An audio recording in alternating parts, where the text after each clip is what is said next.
monde, j'espère que vous allez bien. On se retrouve aujourd'hui pour une vidéo que vous nous avez énormément demandé. Alors ce ne sera pas une seule vidéo parce que sinon je pense que je peux vous parler pendant 4 heures au moins. Ça va être plusieurs vidéos sur le sujet, à savoir les différentes variétés qu'il existe au niveau des hamsters, donc de chaque espèce, et la génétique en soi. C'est des très gros sujets, on va pas rentrer dans tous les détails non plus. Pour le moment on va commencer à voir les variétés d'abord, petit à petit, et puis une fois que toutes les variétés seront présentées, ou à peu près enfin, toutes les variétés principales vont être présentées, on vous parlera de la génétique en elle-même, mais c'est plus intéressant que vous connaissiez d'abord les variétés avant de vous lancer dans la génétique, sinon vous n'allez rien comprendre du tout. Alors pour démarrer avec ça, vu que je vais vous parler de certaines notions de base, j'ai préféré me tourner vers le hamster russe qui a beaucoup moins de variétés que par exemple le hamster syrien ou le hamster de Campbell où il y a énormément de variétés, ça veut dire que ça va être des longues vidéos. Je préfère prendre une vidéo qui va être un petit peu plus courte et vous parler des bases en même temps. Les variétés, vous avez chaque fois, pour chaque espèce, donc aujourd'hui on va parler du hamster russe, mais pour chaque espèce, vous avez des couleurs différentes. Alors la couleur c'est vraiment la couleur du poil. Vous avez le marquage c'est un marquage blanc. Donc en fait ce qui se passe avec un marquage c'est que l'animal est blanc et vous avez des taches de la couleur d'origine dessous. Par exemple si vous avez un hamster, le fameux hamster panda que vous connaissez tous, c'est un hamster qui à l'origine est noir et il a le marquage bande blanche au-dessus, ce qui fait qu'il est noir et blanc en fait tout simplement. Enfin vous avez les types de poils, par exemple pour le hamster russe vous n'avez que le poil classique. Mais chez le hamster syrien, vous avez du poil court, du poil long, du poil rex, du nu, du poil satin, enfin bref. Il existe toute une série de types de poils aussi par espèce, et donc vous pouvez combiner tout ça pour avoir le visuel du hamster. Donc vous avez une certaine couleur, parfois avec un certain marquage, avec un certain type de poil, et vous avez le phénotype complet de votre hamster comme cela. Alors pour le hamster russe, on n'a que 2 couleurs qui existent. Seulement, je vais un petit peu déborder sur le sujet parce que principalement vous avez à la maison des hamsters hybrides. Alors le hamster hybride c'est un croisement de russe et de Campbell. Le Campbell possède beaucoup plus de couleurs, possède des marquages et possède du type de poil. Je ne vais pas les énumérer aujourd'hui, par contre je vais quand même faire quelques raccourcis entre le russe et l'hybride pour vous montrer un petit peu les différences. Alors tout d'abord on a la couleur agouti. La couleur agouti c'est la couleur à l'état sauvage en fait, c'est la couleur naturelle du hamster. Donc chez le hamster russe normalement il est très grisé avec le sous-poil bleu clair, le dessus du poil en fait qui est noir. Vous avez la ligne dorsale qui est noire et vous avez des arcs sur le côté du hamster, donc vous avez 3 arcs de cercle qui ont la couleur du ventre, donc c'est-à-dire ivoire avec un sous-poil bleu. Les yeux sont noirs, les oreilles sont grises. Donc ça c'est vraiment l'agouti de base au niveau du russe. Alors, ce qu'il faut savoir c'est que le Campbell agouti est quand même beaucoup plus fauve marronné. Et donc quand vous avez un hybride à la maison, il est possible d'avoir une couleur qui soit très russe, donc très grise, ou alors une couleur qui soit très Campbell, donc très fauve, ou alors un espèce de mélange des deux. Dans les hybrides vous avez toujours. Ça reste de l'agouti, la couleur reste agouti, il n'y a rien à faire. Ensuite la deuxième couleur qui existe chez le russe, c'est le saphir. Alors saphir c'est simplement la dilution de la couleur agouti. Donc la dilution en fait c'est le gène bleu entre guillemets, c'est vraiment le gène dilué. Pour avoir du bleu il faut que ce soit une base noire, ça on en parlera dans la partie génétique. Mais donc vous avez simplement un agouti dilué ou un bleu agouti pour ceux qui connaissent un petit peu la génétique des rats etc. Et donc ça donne du saphir. Alors ce que va faire ce gène, ça va vous donner une espèce de gris bleuté, tout simplement, d'où la couleur saphir, d'où l'appellation saphir. Vous avez un poil qui est bleuté avec un sous-poil toujours bleu mais beaucoup plus clair, toujours le ventre ivoire avec le sous-poil bleu, les yeux sont toujours noirs et les oreilles par contre sont gris plus claires, elles sont gris ardoises en général. Donc ça c'est le saphir. Alors encore une fois, vous avez l'équivalent chez le Campbell qui est de l'opale, qui est proche mais encore une fois beaucoup plus fauve, beaucoup plus marronné, et donc vous avez toujours dans les hybrides l'intermédiaire entre ces 2 couleurs évidemment. Voilà, au niveau des couleurs, ce sont les seules qui existent chez les russes purs. Après vous avez toute une série de couleurs qui peuvent exister chez le hamster hybride. Ces couleurs sont tirées du Campbell. Donc si votre hamster n'a pas une de ces 2 couleurs, je vous invite plutôt à aller voir la vidéo sur le hamster de Campbell qui sortira un petit peu plus tard, parce que du coup ce ne sont pas des couleurs de russe. Alors, petite parenthèse quand même pour le mandarine, qui est une couleur un petit peu particulière.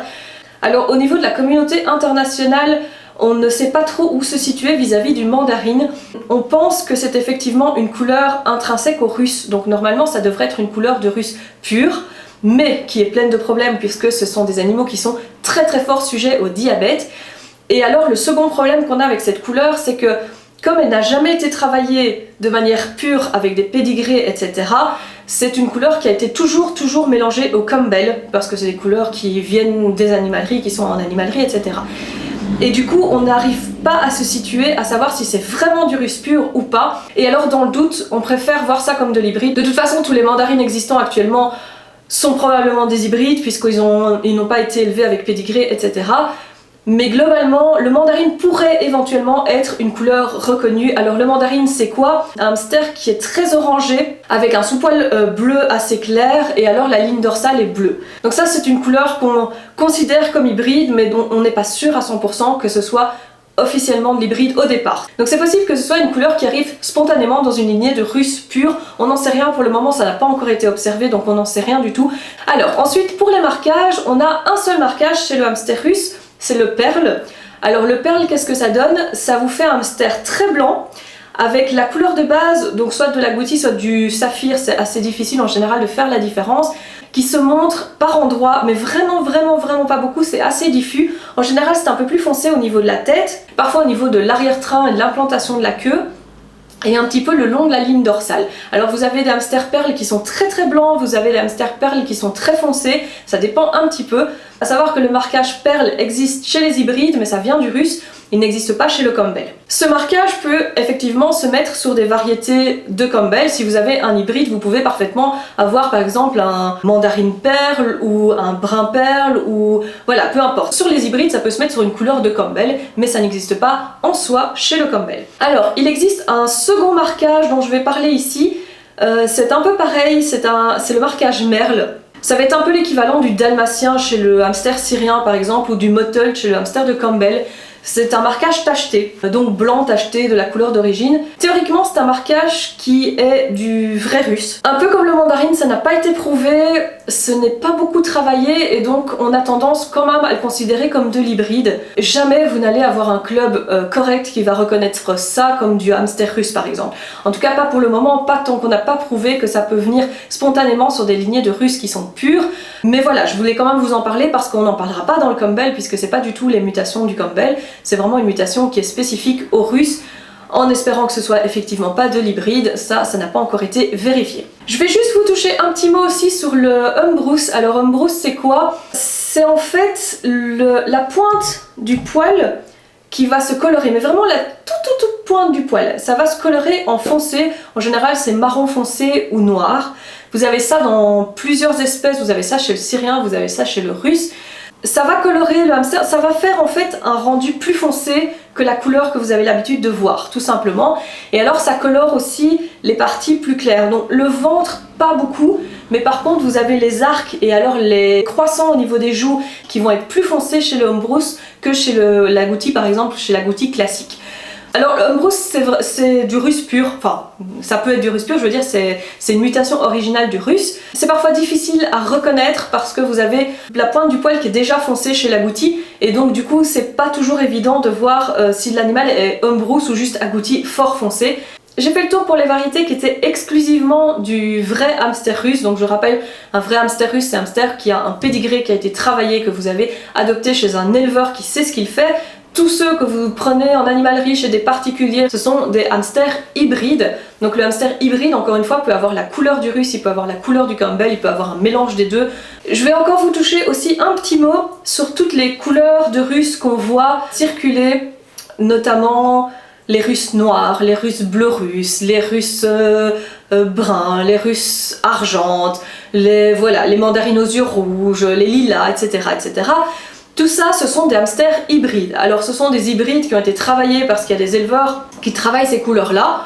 C'est une question d'éthique, chacun fait ce qu'il veut, mais globalement ce sont quand même des hamsters hybrides, ce ne sont pas des vrais russes. Donc c'est quelque chose qu'il faut toujours garder en tête absolument. Alors comme ce sont toutes des couleurs qui sont dérivées du hamster de Campbell, puisque c'est le hamster de Campbell qui a apporté toutes ces couleurs là chez les hybrides, c'est des couleurs qu'on verra à la prochaine vidéo, donc quand je parlerai des variétés du hamster de Campbell. Dernière petite parenthèse à propos des variétés du hamster russe, j'ai dit tout à l'heure qu'il n'y avait qu'un seul type de poil, alors théoriquement c'est correct. Récemment, les 10 dernières années, sont apparues 2 variétés de poils chez le russe. Alors le souci, encore une fois, c'est qu'on n'a aucune preuve que ce sont des lignées pures. Donc c'est très possible que ce soit apparu simplement parce que c'est du mélange avec du hamster de Campbell.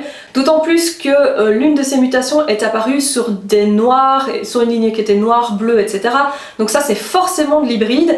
Après c'est une mutation qu'on n'a pas forcément chez le Campbell, donc c'est un petit peu entre les deux. Nous avons donc la mutation Wavy qui est apparue chez le russe hybride assez récemment, donc c'est un poil qui est un petit peu ondulé, un petit peu plus long.